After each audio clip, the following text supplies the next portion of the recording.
ডাকসু ও আমিরে জামাতের বিরাট ফাঁদে তারেক জিয়া। হতাশ তারেক, এখন কিং কর্তব্য বিমূঢ়, কি করবেন বুঝে উঠতে পারছেন না। একের পর এক রাম ধরা খাচ্ছে বিএনপি ও তারেক জিয়া। ইন্টার পাস তারেক রহমান কুলিয়ে উঠতে পারছে না। বিএনপি নাকানি চুবানি খাচ্ছে। আওয়ামী লীগের কিছু ভোট পাওয়ার সম্ভাবনা তৈরি হয়েছিল বিএনপির, কিন্তু এখন জিয়াউর রহমানকে স্বাধীনতার ঘোষক বলে সেটাও পাবে না। স্বাধীনতার ঘোষক তো শেখ মুজিবুর রহমান, জিয়াউর রহমান আসলে কোথা থেকে? হাস্যকর ইতিহাস, যা ওটা ভিন্ন বিষয়। তা আমিরে জামাত একটা কথা বলেছেন, বিএনপি ওটার পিছনে লেগেছে। এখন মজা বুঝুক, স্বাধীনতার ঘোষক কে বা কে না, এর সাথে তো জামাতের কোনো সম্পর্ক নাই, কারণ জামাতের কেউ তো আর ঘোষণা দেয়নি। জামাত তো আর দাবিও করে না, বরং জামাত এটা ৭১ জামাত না, এটা নতুন জামাত। আর জামাত যারা করে তারা ৭১ চিন্তা থেকে করে না, তারা জামাতকে সৎ এবং যোগ্য মনে, ইসলামপন্থী মনে করে জামাত করে। তো দর্শক, এখন চারদিকে যখন তারেক রহমানের ইন্টার পাস, তার যোগ্যতা নিয়ে কথাবার্তা হচ্ছে, তখন আরেক ঘটনা ঘটিয়ে দিয়েছে আমিরে জামাত এবং ডাকসু। পলিসি ডিবেটের আহ্বান জামাতের আমিরের, তারেক রহমানকে আমন্ত্রণ জানিয়েছেন। আয়োজনে আগ্রহী ডাকসু। ডাকসু বাংলাদেশের স্বাধীনতা সার্বভৌমত্বের সাথে সম্পর্কিত। বাংলাদেশের ইতিহাস, ডাকসুর ইতিহাস এক ও অভিন্ন। ডাকসুই যুগে যুগে বাংলাদেশকে পথ দেখিয়েছে। সেই ৫২ ভাষা আন্দোলন, ৬৬ ৬ দফা আন্দোলন, ৭১ মুক্তিযুদ্ধ এবং স্বৈরাচার বিরোধী আন্দোলন। দেখেন, ছাত্র জনতা বাংলাদেশে এই করেছে সেই করেছে, কথাটা কিন্তু পুরোপুরি ঠিক না। কোন ছাত্র সংগঠন বাংলাদেশের ইতিহাসে কোনো ইতিহাস সৃষ্টি করতে পারেনি, এক্সেপ্ট ২০২৪। এখানেও ওই ছাত্র সংগঠন না, এখানেও সাধারণ শিক্ষার্থীরা। যেমন ২৪-এর যে দ্বিতীয় স্বাধীনতা, এটা নেতৃত্ব ছিল সমন্বয়করা, এক একজন সেক্টর কমান্ডার ছিল সমন্বয়করা।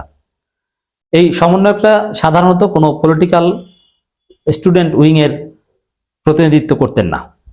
শিবিরের লোকজন ছিলেন, তাও পরিচয় গোপন করে।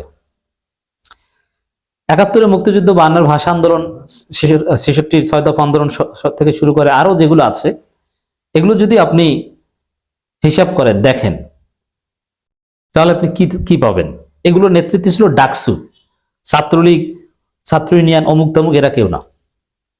৫২ ভাষা আন্দোলনের পুরো রেলেভেন্স ছিল ডাকসুর সাথে সম্পর্কিত। এবং ডাকসুই বাংলাদেশের আজাদির ইতিহাস, স্বাধিকার আন্দোলনের ইতিহাস।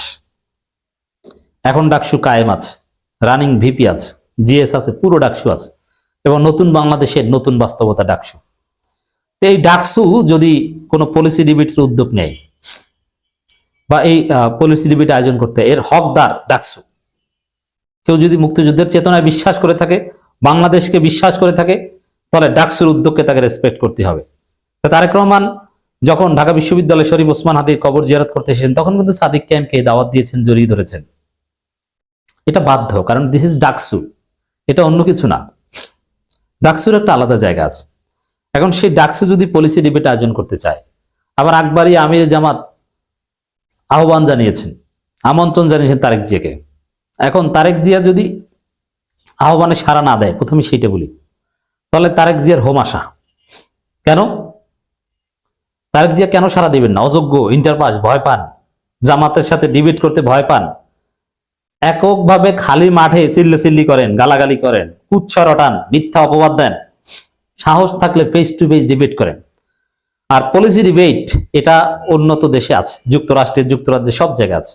এখন বাংলাদেশে দুই প্রধানমন্ত্রী ক্যান্ডিডেটের মধ্যে, যেমন যুক্তরাষ্ট্রে হয় টেলিভিশন ডিবেট হয় দুই প্রধানমন্ত্রী ক্যান্ডিডেটের মধ্যে, এখন বাংলাদেশে এটা, নতুন বাংলাদেশে এটা সবাই চাইবে যে এরকম একটা কিছু হোক, ভালো লাগবে সবার। তো সেই জায়গায় পলিসি ডিবেটের জন্য তারেক জিয়াকে আমন্ত্রণ জানিয়ে জামাতের আমির এখানে কয়েক ধাপ এগিয়ে গেছেন। আর এখানে যদি তারেক জিয়া সাড়া না দেন, তাহলে জাতি পুরোপুরি বুঝে যাবে তারেক জিয়া ভয় পান। কারণ তারেক জিয়া ইন্টারপাস, তিনি ভয় পান, তিনি কথা বলতে পারবেন না, তিনি ডিবেট করতে পারবেন না, তার কোনো পলিসি নাই। তিনি ভুলভাল বলবেন ডিবেটও, তিনি বলবেন যে কুমিল্লায় আমরা ইপিজেড করবো, অথচ কুমিল্লা ইপিজেড আছে ২০০০ সাল থেকে, ২৫ বছর আগের, ২৬ বছর আগে ইপিজেড, এটা জানে না। যশোরে নাকি বন্ধ হওয়া চিনিকল চালু করবে, অথচ যশোরে কোনো চিনিকলই নাই। ভূমিকম্প বাংলাদেশের উৎপত্তি কোন জায়গা থেকে হয়েছে এটাও জানেন না, জানেনটা কি? তিনি ডিবেট করবেন কিভাবে? তো ডিবেট যদি না করেন তাহলে তারেক জিয়া ভীতু এবং অযোগ্য হিসাবে জাতির কাছে প্রমাণিত হবে এবং জামাত শিবিরের লোকজন এটা প্রচার করবে যে পলিসি ডিবেটে ভয় পায়, এই নেতার কোনো যোগ্যতা নাই। Number one.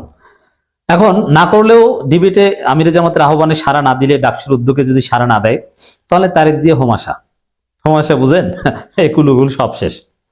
আর দ্বিতীয় হচ্ছে, যদি ডিবেটে সাড়া দেন, ডিবেটটা কিন্তু অন্য কেউ করে দিলে হবে না, দুই নেতাকে করতে হবে, ডাক্তার শফিকুর রহমান এবং তারেক জিয়াকে করতে হবে। ডিবেট করলে তো ধরা খাবেন রাম ধরা। কারণ একটা সহজ হিসাব বুঝেন, একজন এমবিবিএস ডাক্তার, যার দীর্ঘ কেরিয়ার, যিনি রাজনীতি করেন, পড়াশোনা করেছেন, একজন মেধাবী সায়েন্সের স্টুডেন্ট, যিনি কোরআন হাদিস বুঝেন, পলিসি বুঝেন, সব বুঝেন, তার সাথে একজন ইন্টার পাস নেতা কিভাবে, কোন যোগ্যতায় ডিবেট করবে? Is it possible? এটা হয়? কিছুতেই সম্ভব নয়।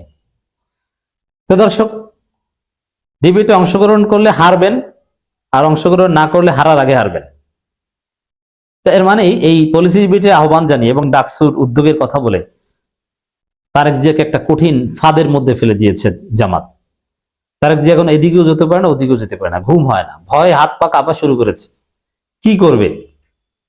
কিভাবে কিভাবে আমিরে জামাতকে ট্যাকেল দেবে? এমনিতেই চারদিকে নাকারি চুবারি, মানুষ বলে ইন্টার পাস।